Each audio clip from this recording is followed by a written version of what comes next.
Partie 3. Le loup. Chapitre 4. Ils avaient quitté la citadelle depuis 3 jours lorsqu'ils découvrirent pour la première fois un champ de bataille. C'était une vaste étendue herbeuse, cernée de collines arrondies, couronnée de bois touffus.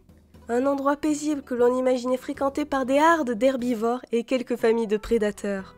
Les armées raïs et humaines s'étaient affrontées là sans pitié et peut-être sans espoir. La terre avait été abreuvée de sang. Des restes macabres étaient répandus sur une incroyable surface. Des morceaux de cuirasse, des casques, des armes brisées, mais également des corps que les oiseaux et les animaux nécrophages n'avaient pas fini de dévorer.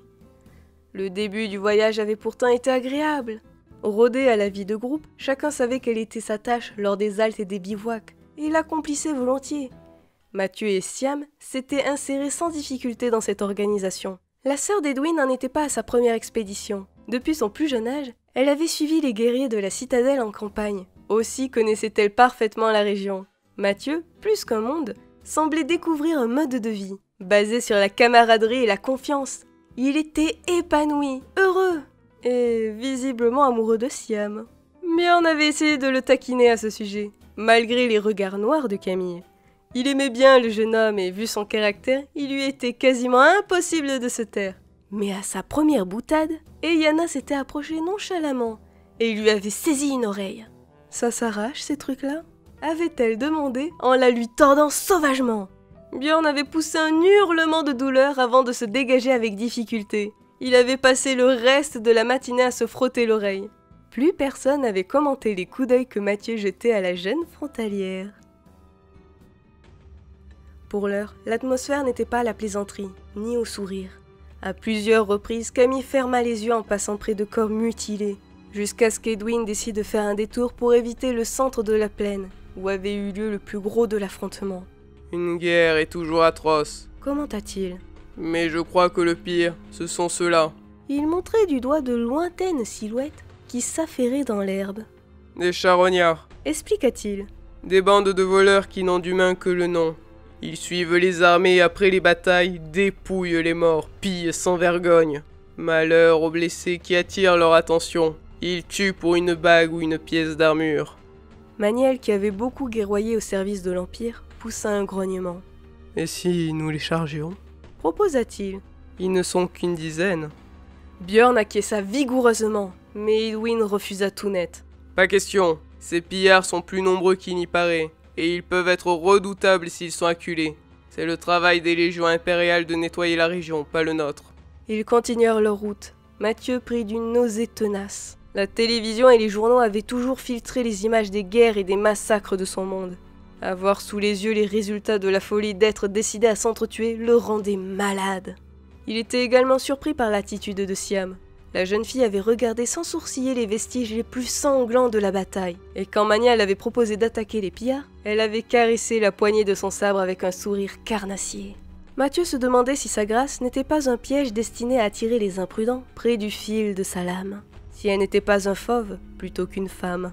Comme si elle avait perçu ses pensées, Siam se tourna sur sa selle et plongea ses yeux dans les siens, ce qui en une unique seconde fit fondre ses craintes et ses doutes. Il donna un habile coup de talon pour se placer à sa hauteur. Ses réflexes avaient ressurgi d'un passé plongé dans l'obscurité, démontrant que l'analyse de sa sœur était certainement exacte. Il se comportait en cavalier émérite. Salim avait eu plus de difficultés. Éclat de Soie était une monture docile, d'un tempérament calme, au pas régulier. Cela n'avait pas empêché Salim de ressentir rapidement d'affreuses douleurs aux fesses et aux muscles des cuisses. Après quelques heures de chevauchée, il ne savait plus quelle position prendre et à la fin de la première journée, il aurait volontiers abandonné son cheval pour le chariot s'il n'avait pas craint de perdre la face. Le premier matin avait été atroce, et Yana lui avait donné des conseils alors qu'il envisageait sérieusement de renoncer. Mais c'était le rire de Björn qui lui avait permis de surmonter sa souffrance. Piqué au vif par les plaisanteries du chevalier, il était remonté en selle en serrant les dents, et il avait tenu bon. 3 jours plus tard, même s'il n'était pas encore à l'aise, il commença à se comporter comme un véritable cavalier, et ses muscles s'endurcissaient. Il soupira néanmoins de soulagement lorsqu'Edwin annonça la halte du soir. Il s'approcha de Camille. « Dis, ma vieille, tu ne crois pas que tu aurais pu nous proposer un pas sur le côté jusqu'à Algate, histoire d'économiser la peau de mes fesses ?» Je ne pense pas être capable d'un tel exploit, et je sens au plus profond de moi que je ne dois pas abuser du pouvoir. C'est une question d'équilibre. Quand je dessine, je trompe la réalité. Il ne faut surtout pas que j'imagine que c'est un jeu. Je dessine lorsqu'il y a urgence, mais là, rien ne presse. Elia Ril Morianval poursuit ses manigances et tant qu'elle sera libre, elle sera dangereuse. Toutefois, Merwin m'a certifié que mes parents ne risquaient rien. Je lui fais confiance. Alors nous nous déplaçons à cheval comme tout le monde. Tu comprends? Moi oui, Admis Salim. mes fesses non. Camille haussa les yeux au ciel, mais ne put s'empêcher d'éclater de rire. Un peu plus tard, les compagnons se retrouvèrent autour d'un feu de camp. Björn avait ramassé des planches, débris d'un chariot éventré lors de la bataille, qui brûlait haut et clair, repoussant la clarté des étoiles comme elle chassait le froid de la nuit. Edwin distribuait les tours de garde lorsque, non loin d'eux, un cheval renacla. Il posa la main sur la poignée de son sabre. Qu'est-ce que... Commença Mathieu. Déjà Siam avait sorti sa lame. Son geste fut fulgurant. Le chointement de l'acier glissant sur le fourreau précéda le sifflement de la flèche qui jaillit de l'obscurité. Le sabre de la jeune frontalière fouetta l'air près du nez de Mathieu, et le trait, sectionné comme par magie, tomba à ses pieds, inoffensif. « Le feu !» Hurla Edwin. Et Yana avait tiré ses 2 poignards et plongé en avant. Une flèche se ficha dans le chariot, à un empan de sa tête, suivie de 2 autres. Camille se glissa dans l'imagination. Le feu, il fallait éteindre le feu. Sa lumière permettait à leur assaillant de les ajuster sans prendre de risques. Son cœur battant à la chamade, elle saisit la première image qui passait à sa portée. Après un craquement sonore, un véritable déluge tomba du ciel. Pas une pluie, ni même une averse, non. Une incroyable quantité d'eau déversée brutalement sur le camp, comme par une invisible citerne volante.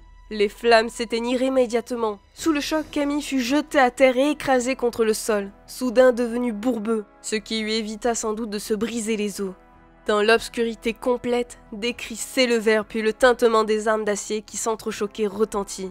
Camille, à moitié sonnée, s'assit péniblement. « Lumière, bon sang !» Tempêta Edwin. Avec une grimace, elle se prépara à réinvestir l'imagination. « Laisse, Willan, laisse. Je m'en occupe. » C'était la voix de Maître Duhomme. Camille le situa précisément lorsque son dessin prit forme, à plat ventre dans la boue, souillé de la tête aux pieds. Cela ne l'empêcha pas de dessiner avec efficacité. La scène s'illumina. Une 12aine d'hommes les assaillaient. Ils avaient profité de l'obscurité pour s'approcher, comptant sur l'effet de surprise pour l'emporter. Raté. Face à eux se dressaient 5 combattants trempés mais redoutables, qu'aucune personne censée n'aurait affronté de gaieté de cœur. Edwin menait la danse avec son effroyable sang-froid. Derrière lui, Björn et Maniel maniaient leurs armes comme s'ils fauchaient les blés, tandis que, sur les côtés, Eyana et Siam rivalisaient d'audace meurtrière. La jeune frontalière jouait du sabre, avec la même maestria que son frère. Ceux de leur assaillant qu'il avait choisi pour cible en se fiant à son âge, sa taille et son sexe, ne tardèrent pas à le regretter amèrement. Dès la première minute de l'affrontement, plusieurs ennemis s'effondrèrent tandis que Björn commençait à entonner un sauvage chant de guerre. Derrière les combattants, 2 hommes se dressèrent, des arcs à la main. Camille, les fesses toujours dans la boue, hésita, après sa mésaventure aquatique, à se relancer dans les spires. Ce ne fut pas nécessaire. Mathieu se matérialisa dans le dos d'un archer. Il brandissait une des lourdes planches que Björn avait ramassées pour le feu. Elle se brisa en 2 quand il abattit de toutes ses forces sur le crâne du tireur, qui s'écroula. Son compagnon pivota et lâcha sa flèche presque à bout portant, mais son trait fila au loin. Mathieu avait disparu. L'homme n'eut pas le temps de le chercher des yeux. Une forme massive lui sauta à la gorge. Camille, ébahie, reconnut la silhouette d'un animal. Un chien? D'où diable venait-il? Le combat s'achevait. Une 10aine de corps ennemis gisaient dans la boue, alors qu'aucun de ses compagnons ne paraissait blessé. Très vite, les derniers assaillants tournèrent les talons et s'enfuirent en courant. Camille jeta un coup d'œil circulaire. Edwin et ses amis essuyaient leurs armes tandis que Mathieu aidait Maître Duhomme à se relever. Le vieil analyste était couvert de boue, mais fait ahurissant, il ne pestait pas. Au contraire, un grand sourire hilar barrait son visage. « Willan, tu n'aurais pas un peu d'eau par hasard ?» gloussa-t-il. Camille sentit le rouge de la honte lui monter au visage. En voulant épauler ses compagnons, elle avait failli les noyer. Elle aurait aimé se glisser dans un trou de souris. Pour se donner une contenance, elle s'avança vers la bête puissante au pelage sombre, presque noir, qui était venue à leur secours. Un cri d'Edwin la figea sur place. « Non, Willan, ne l'approche pas !»« Mais, protesta-t-elle, il nous a défendus et... » En 2 pas, Edwin vint se placer près d'elle.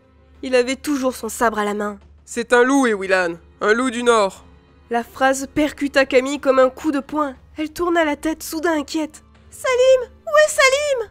Nulle part le garçon n'était visible, pourtant il n'avait pu s'éloigner. À un éclair de lucidité, elle admit l'inconcevable. Elle s'avança vers le loup. Recule! Ordonna Edwin en lui saisissant l'épaule. Cette bête n'a rien de chaud que tu peux caresser. Camille secouait la tête. C'est Salim! Que dis-tu? S'écria Maître Duhomme. Je dis que ce loup est Salim! Il y eut une série d'exclamations. Camille profita de la stupeur générale pour se dégager de la prise d'Edwin. Il jeta un bref coup d'œil à Iliana qui fila vers le chariot pour saisir son arc.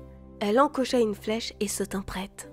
La lumière créée par Maître Duhomme commençait à faiblir, mais le loup était encore bien visible. Il s'agissait d'une bête assez jeune, au torse puissant et au croc impressionnant. Assis sur ses pattes arrière, il les observait avec curiosité, sans une once de crainte. Camille marcha dans sa direction. Il ne lui prêta pas une attention particulière, mais quand elle ne fut plus qu'à 2 mètres de lui, il montra les dents et se mit à grogner. Elle s'immobilisa. « Recule !» répéta Edwin à mi-voix. Sans mouvement brusque. Iliana avait tiré l'empenne de sa flèche jusqu'à sa joue. Elle contrôlait sa respiration, prête à lâcher un trait mortel. « Recule, tu entends ?»